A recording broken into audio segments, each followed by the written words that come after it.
Hi, my name is Carolyn. I'll be your tour guide today. Thanks for joining. Let me tell you a little bit about myself and what we're going to be up to today. Again, my name is Carolyn. I work at a local nonprofit. I'll tell you a little bit about that at some point during the tour.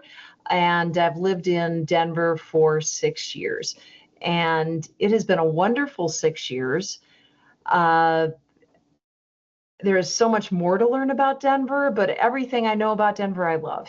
And I'm so excited to share it with you. Where we're going to start today is on the west side of town. And we're going to have an overlook, work our way back into downtown, experience a little Western flair. And then we're going to see funky Denver and do a little shopping extravaganza with some of the little hole-in-the-wall places that are just quintessential Denver. We will explore downtown and some of the specific neighborhoods that have different vibes going on. And we're gonna hear some common themes. We're gonna hear some themes about Western stuff. We're gonna hear some themes about access to outdoors. We're gonna see some independent thinkers and some folks that are just doing it their way. And there's a little history lesson along the way as well, or more, because a lot of Denver, current day Denver, has a lot of roots in the 30s. So that's going to come up several times. So welcome aboard.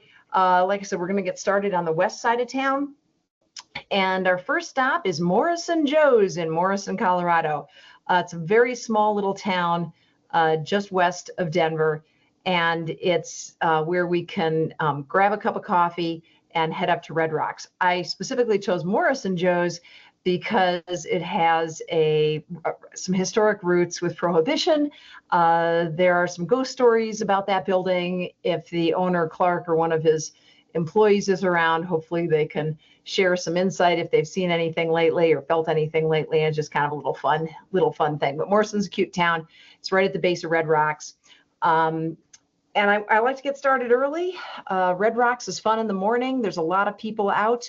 And I'm going to throw up a couple of pictures as we go along here so that you know I've been here before, and kind of helps me keep on track as well. So here we go. So for Red Rocks, it's a world famous music venue.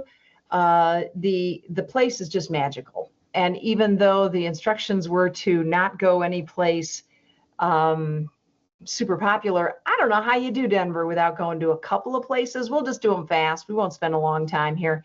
But when I go to Red Rocks, I like to drive around and head right up to the top rather than starting at the bottom. That's a long way up.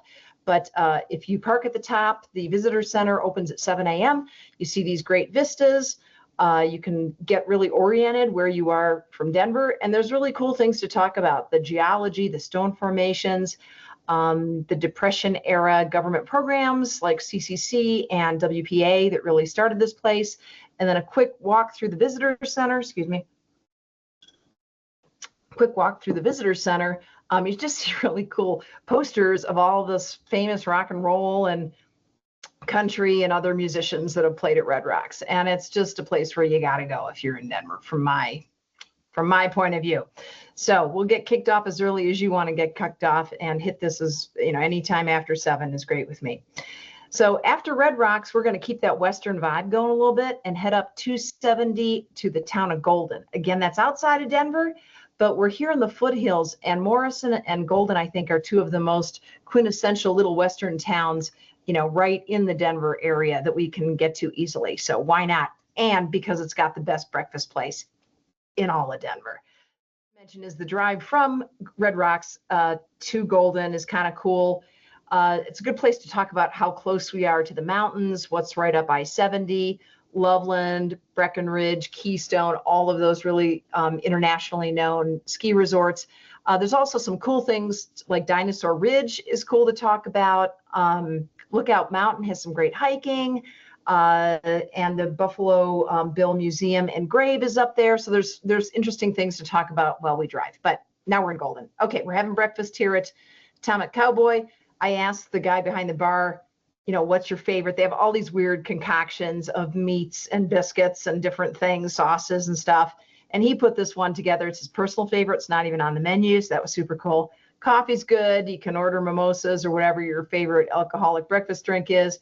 I love this picture because like the guy behind us is, with his leather cowboy hat and his long hair looking at his iPhone. It's just so Denver.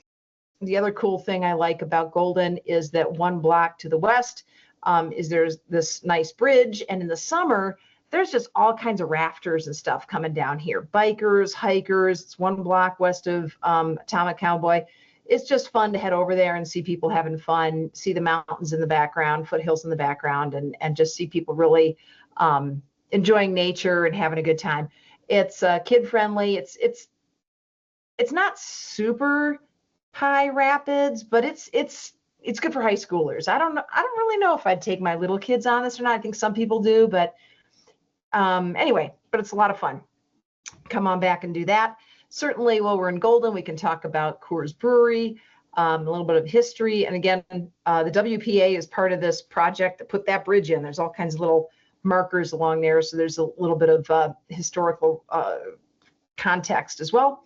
Probably won't spend much time in Golden other than just looking down the street and chatting about Coors a little bit. There's some interesting conversation about Table Rock Mountain as well.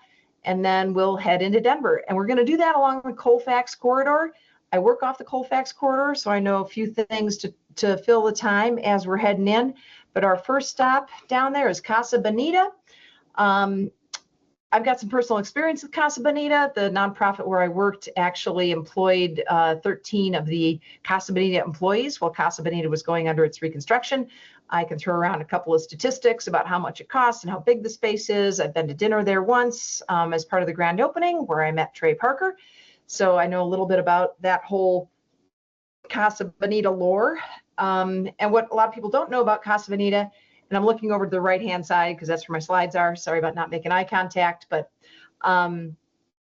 it's in the 40 West Art District. So there's all kinds of street art in and around Casa Bonita as well. These two pieces are in the parking lot.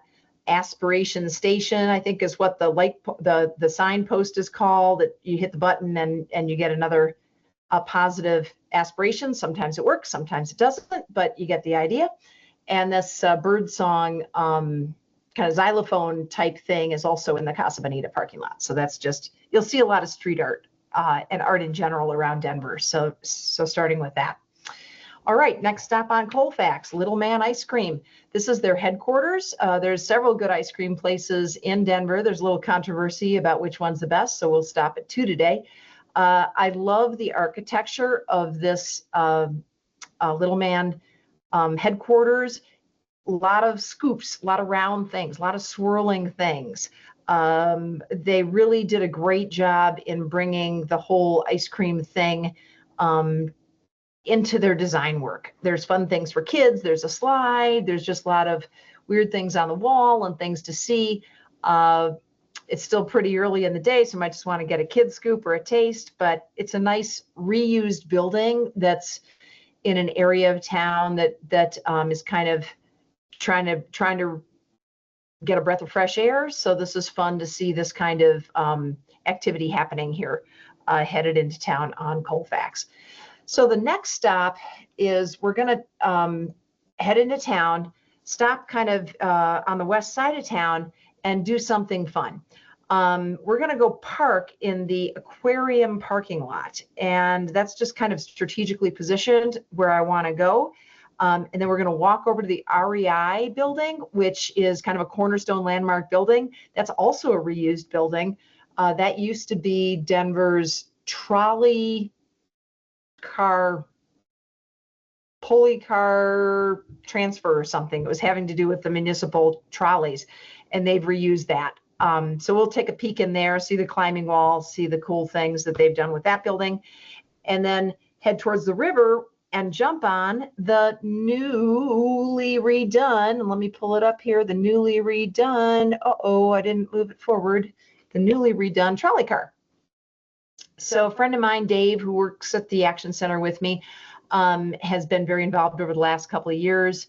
restoring the trolley cars of 2025, summer 2025. It'll be back in session, and it leaves from the REI parking lot and goes down to Empower Station, and along the way stops at the Children's Museum, the aquarium. You can also see the Meow Wolf building, so we can talk about that, Illich Garden, and certainly the river. So that's just kind of a fun way to spend 25 minutes, something a little bit different. And I'm sure I haven't been on that ride, but Dave tells me it's good, and they say a bunch of things along the way, so I get a little break. So there's a win-win. Okay, once we're back at the REI building, we'll take a walk across the bridge, head over to Confluence Park, see again people playing in the water. Love that, all the energy, the kids, families, see people up and down with the bikes and the walking and bikes and running and all that kind of stuff. Super fun. We'll head over the Millennium Bridge and over to Union Station. I don't want to spend too much time in Union Station, but I want to pick out a couple of little things to talk about. The key one being we're going to stop at the newly redone Crawford Hotel lobby. And the reason for that is it's a nice lobby. It used to be just right out in the station a couple of years ago, and they've created a private area now. And we're going to talk a little bit about somebody who had a lot of influence in Denver. Her name is Dana Crawford. The hotel's named after her, Dana Crawford Hotel. And this mixed media, modern-looking image is really an interesting portrait because she's sitting on bricks. The colors and the vibrancy of what she's trying to create in this downtown area comes through really strong. And yeah, so the design, it's got interesting furniture in there. It's very 20s, I would say, and inspired by the Molly Brown type of architecture. And we'll talk more about her as well. But Dana was really instrumental in a lot of the revitalization efforts, 40s, 50s, 60s. She just died last year. So she died at 93. And the book on the right shows a lot of the projects that she was involved in, the landmarks. So Union Station was certainly a big one. And so we'll walk around Union Station, just get, again, the vibe, talk about Snooze Cafe a little bit, the great bar they have there, some of the restaurants. Tattered Covered Books has a small location there. We can chat about that being an important landmark also in Denver. We're going to head down right out of Union Station. I don't remember the name of the exact streets, to be honest, but we're going to head down Union Station, stop in front of the Oxford Hotel that Dana Crawford had a lot to do with. There's a little billboard that talks more about her life and such. And then our next stop is just going to be around the corner at the Rockmount Ranch Ware Manufacturing Company. This is much like REI. The store is kind of a landmark building. This is another landmark building. Rockmart Ranchwear is the clothing company that started the snap pins with the pearl on it and the snap pins on the cowboy stuff. This is a family business. You can see the 3 generations there on the wall. The cool thing, they've got a little mezzanine history, little museum, I guess it is, up on the mezzanine with some funky stuff.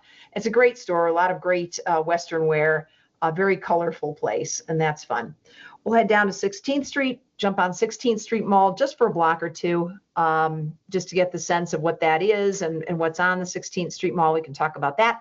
Jumping off at Larimer Square, walking down to the end of Larimer Square, and talking about some of those buildings that have been revitalized and the fun things that happen on Larimer Square, and just get a sense of what that's all about. We'll grab an Uber or Lyft, and I would have the Uber driver detour a little bit. Don't go the direct route, go a block or two off, because I want to talk a little bit about Linger, or as it was known as Olinger, the mortuary that's now been turned into a very high-end eatery. Again, another example of Denver's really utilizing older buildings in new and creative ways, and wordplay and fun stuff there. So that's kind of a cool one. And then the other thing I want to point out, headed up to the Highlands, is, and I've actually never been here, so I have to double check the name of the place, William and Graham's. And this is a speakeasy. Again, kind of a throwback history moment there to Prohibition. And apparently you have to there's a process to get in.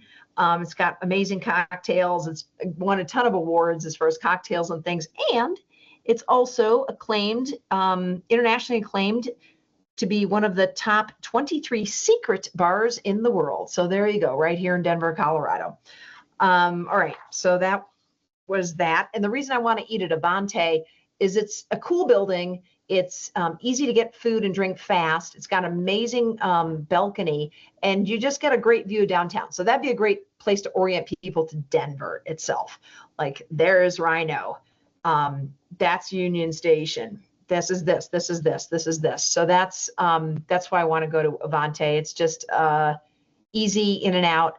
And I love what Denver is doing with those kinds of venues where people can interact more. Longer tables, options, fast, easy, flexible, lots of things going on there. It's got a great vibe.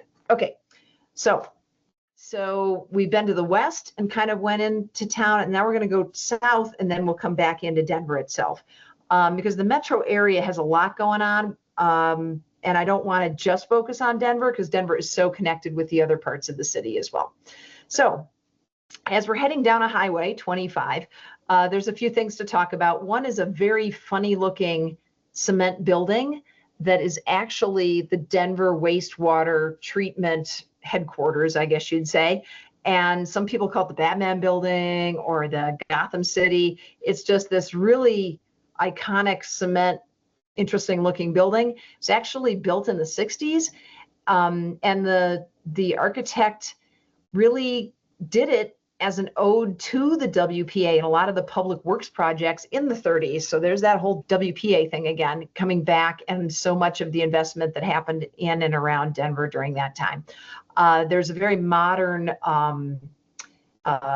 sculpture that's part of the bridge that leads to the waterworks building that I'd show a picture of. It's kind of a cool modern looking accoutrements to the otherwise monolithic, very stark cement building. So anyway, there's a few other things to talk about on the way down to Englewood is where we're headed. It's a little town south. And the reason we're going there is this specific assignment said, take us off the beaten path, or don't just concentrate on the stuff everybody knows about. And this thing, not very many people know about. So where we're going is the Englewood train station. And why we're going here is because this is just a cool story. There's a guy named John Valentine, and he, I'm not exactly sure what years, so I'd have to get my years right, but he had a florist company in Englewood, probably around the turn of the century, and he wanted to start shipping his flowers, but there was no train station. So he convinced the Santa Fe Railroad Company to put a train station in there, which they did, and he started shipping flowers all across the country. It grew and it grew and it grew, became FTD Florist. So FTD Florist really started in Englewood with a guy named John Valentine, and people don't make like that big of a deal about the fact that his last name is Valentine and he started FTD Florist. And to me, that is so interesting, but it doesn't come up a whole lot. Valentine's Day was named after a saint, nothing to do with this John Valentine's guy, but kind of cool. His last name is Valentine's, and FTD Florist started in Englewood. Now, this is what makes it even more interesting. So in the basement of this, it's been moved in the last 15 years, and this guy bought it. His name is Tom. He's like 82 years old. And yeah, Tom knows the story about Valentine and stuff, but what he really likes, it's an old train station, and he wants to make it a museum to put all of his personally owned printing press stuff in. And so he's been working on this for like 15 years. He's got a little nonprofit. They do a little fundraising, and it's coming together slowly but surely. And he owns stuff like this, and he can make some of these old printing presses work. And he's got some funky artwork down there, and I don't know, just kind of a character, Denver character. And yeah, so his name is Tom. He's there most of the weekends, but I can give him a call and make sure he's there to give a quick tour. So now we're going to head up Broadway, and we're going to concentrate on little funky stores here for a little while. And our first stop heading up Broadway is 5280s. And you'll hear 5280 a lot around Denver because that's the number of feet in a mile, and we're the Mile High City. So everything's 5280. There's 5280 plumbers, and pretty much anything has a 5280 something. So this is 5280s. It's a play on the word. And basically, it's a store with all 80s stuff, and it's owned by a guy named Tony. And they don't have an internet presence. It's just a storefront. And they've got a working Atari systems, and you just see here the Turtles and Batman or whatever, G.I. Joe, and just the whole anything 80s you can find here, T-shirts, all kinds of weird stuff. Doesn't have an online presence. He's the only vintage reseller in Denver without an online presence. He's very proud of that. And there's a couple of other interesting stores right around here on this block of Broadway, just to give you a sense of funky. And right next door is this guy named Craig. He owns this plot of land. He's been selling rugs here forever. And he just puts a bunch of containers on this plot of land, and he sells rugs. And these rugs are like 35 bucks, 55 bucks, 75 bucks. They're pretty inexpensive. And you just go in and find a rug you like and pay Craig. It's just a very independent way of selling rugs. So here's Craig. There's another little flower shop that a young woman's getting going, and across the street is a used sporting goods store. Has a lot of skis, a lot of outdoor wear and such, so it's very Denver-esque as well. Super easy to park here, so this is a quick drop by Broadway and just a funky little part of town. Next, we are going to shoot over to Wash Park, which is our version of Central Park. Going to swing by Pearl Street and talk about the good sushi on Pearl Street. People hear of Pearl Street in Boulder, but I like to let people know there's a great Pearl Street here in Denver, just a little south of town. They've got an amazing farmers market. It's just cute little downtown, a little neighborhood market area, great restaurants and stuff. And then we're going to head over to Wash Park, which again is our version of Central Park. It's got 2 lakes, a lot of fun things for kids to do. There's tennis courts, there's great gardens in the summer. I've got a friend, Mary, who works there. She's a horticulturist there. So if she's working during our tour, hopefully she could tell us a few things that I don't know. But there's, the fun little swan boats, paddle boats and things. So stretch our legs there. I love this park. And then after Wash Park, we're headed over to some more ice cream. So we can compare Bonnie Bray ice cream to Little Man ice cream. So this is going to be in the afternoon when we hit this Bonnie Bray ice cream. But there's a little block, a few blocks from Wash Park, and it's in this 1950s themed situation. And it's pretty good. A family-owned little restaurant. Okay, next we are going to head into Cherry Creek, which is a very affluent part of town, just for a minute. I've chosen one specific store to check out that I just love the vibe of.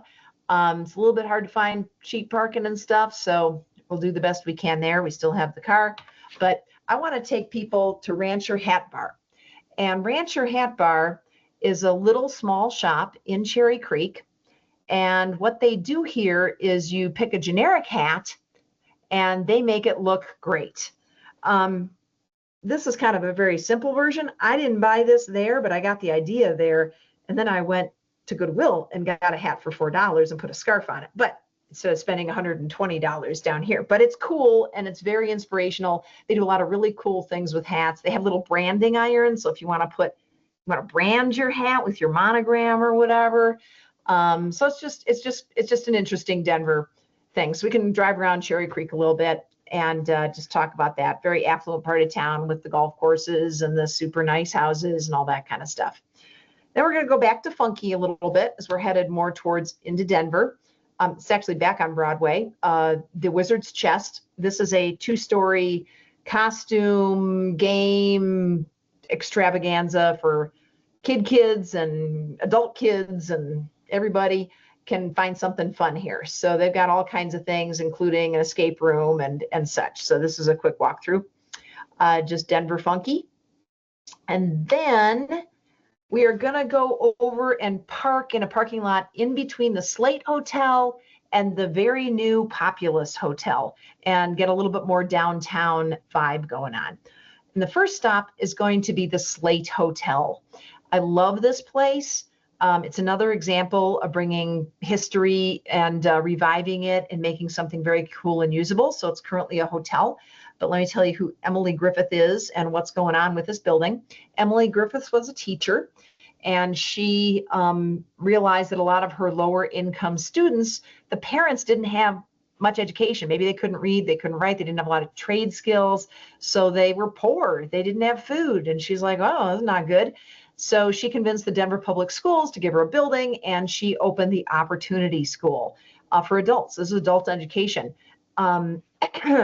It was trade skills, and it really expanded over the years. It's still part of the Denver public school system today. It's not called the Opportunity. I think it's actually called the Emily Griffith School, if I'm not mistaken. She was the principal there from 1916 to 1933 when she retired, and then she moved up to the mountains. She had a younger sister, I believe younger sister, who was disabled, and they lived together. She never married, spinster. And so they were living up there in the mountains. And then she and her sister, if you can believe this, were found murdered at their dining room table. There was the third plate at that dining room table, and the murder was never solved. So this poor woman worked her whole life and did such great things, educating adults in Denver here. And then a couple of years after she retired, she was murdered. The story goes that they think it was probably this man in town who wanted to marry her or go out with her at least or whatever. And she said no, and he didn't like that answer. So that's a pretty sad ending to that story. This hotel is just a block or two away from a brand new hotel. Oh, there's a picture of the inside. So it's really a great reuse building in Denver. It's a boutique hotel, and I love the name of the restaurant. It's called the Teacher's Lounge, and everything's kind of got a teacher's theme, so I love that. Okay, the next hotel is the brand new Populous Hotel, and if I timed this right, which I think we can do, and if we can get there at 4:30, would love to do that just to keep the day moving.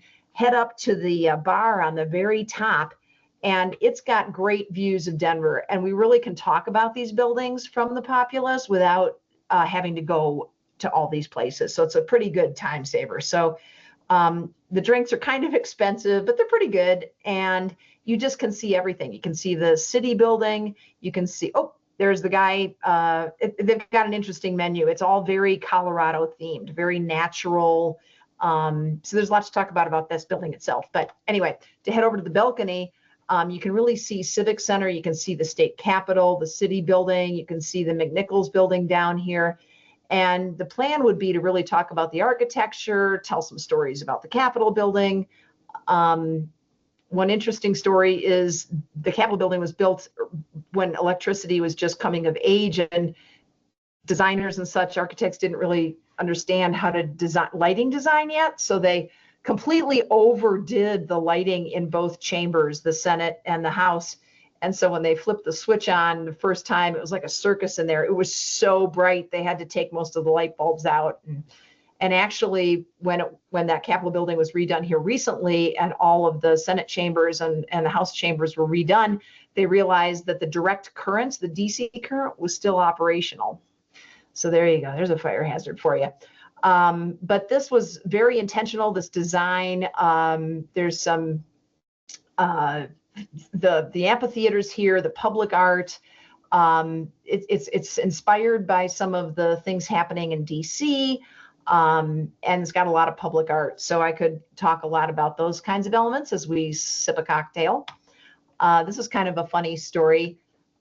These are two pieces of public art in the Civic Center. The Bronco Buster statue. I love this story because the sculptor actually had a real cowboy that he was using as his model, Slim, somebody or other. And Slim was arrested for cattle. He stole some cattle, and so the sculptor had to go bail him out of jail to finish the sculpture. So there you go.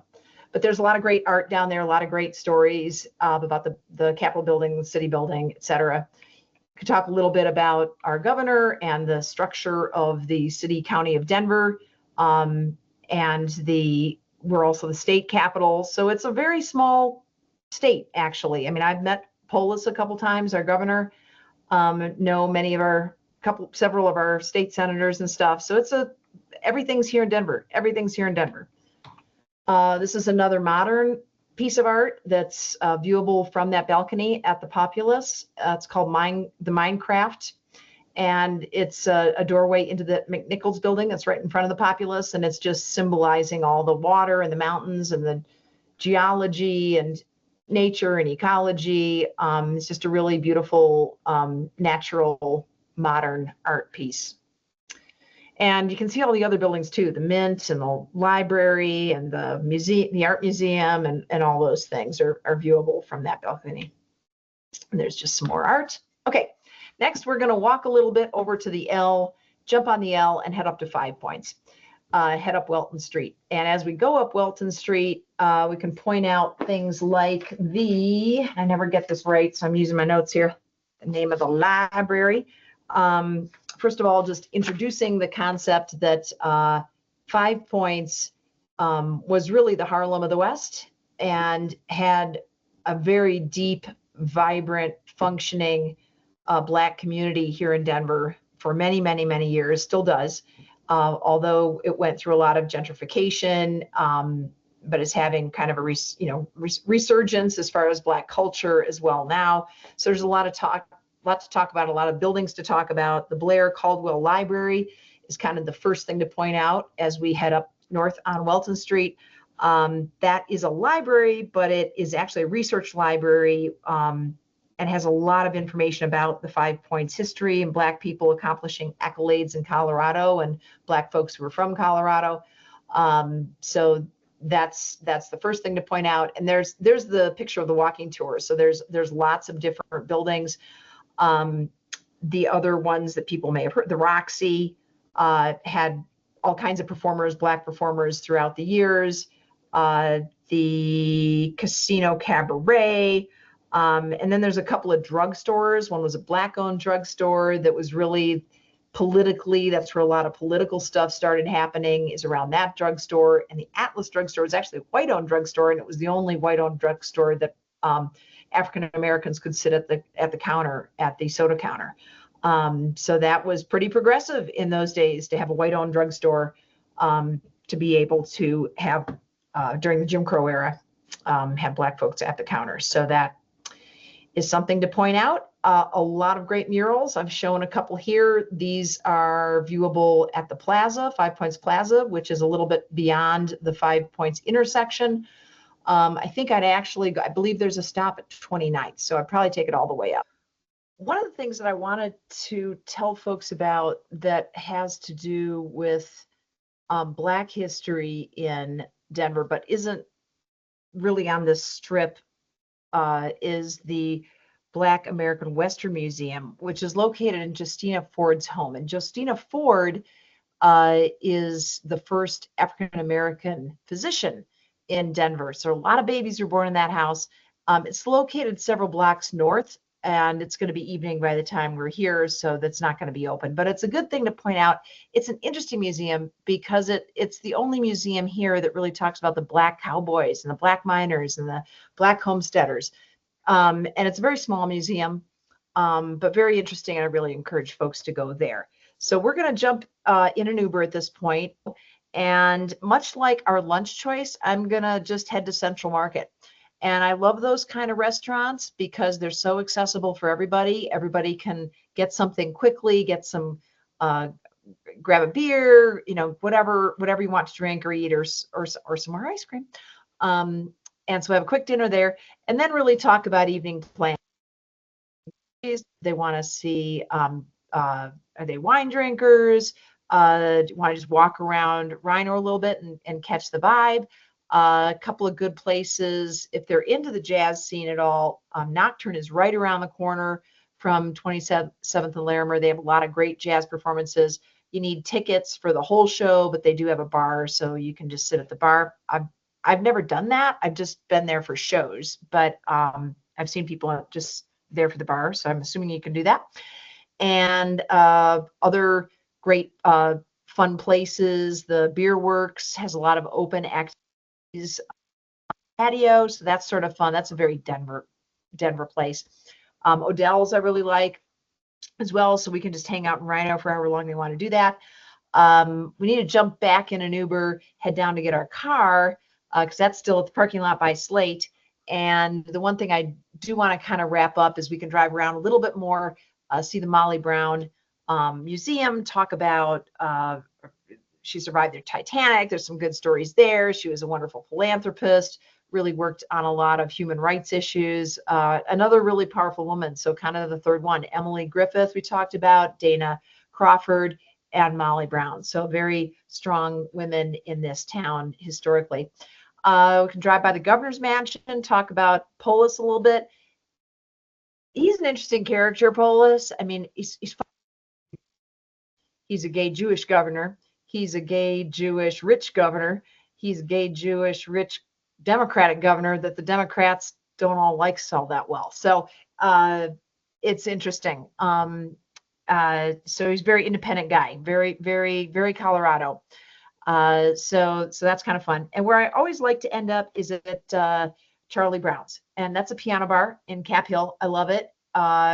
I've had some amazingly fun experiences there, and other times kind of been a dud, but you never know. They've got good piano players, and they've got kind of so-so piano players. So if I could check it out ahead of time, that'd be cool to know who's playing. But anyway, it's always great to end up a night singing, Billy Joel around a piano or whatever. So with that, I'm going to cut it off. Hope you enjoyed my 24 hours in Denver tour. I enjoyed myself getting to know you, and hopefully you learned a little bit more. And the thing that I hope you realize is that Denver has it all. Literally, it has it all. We have the politics. We have the Western theme. We've got all the sports teams. We've got about a 10-mile radius. It's crazy how much is here. So no matter what you're into, no matter what you want to explore and have a more deep experience, there's something here in Denver for you. I guarantee it. So thanks for listening, and we'll talk to you soon. Thanks.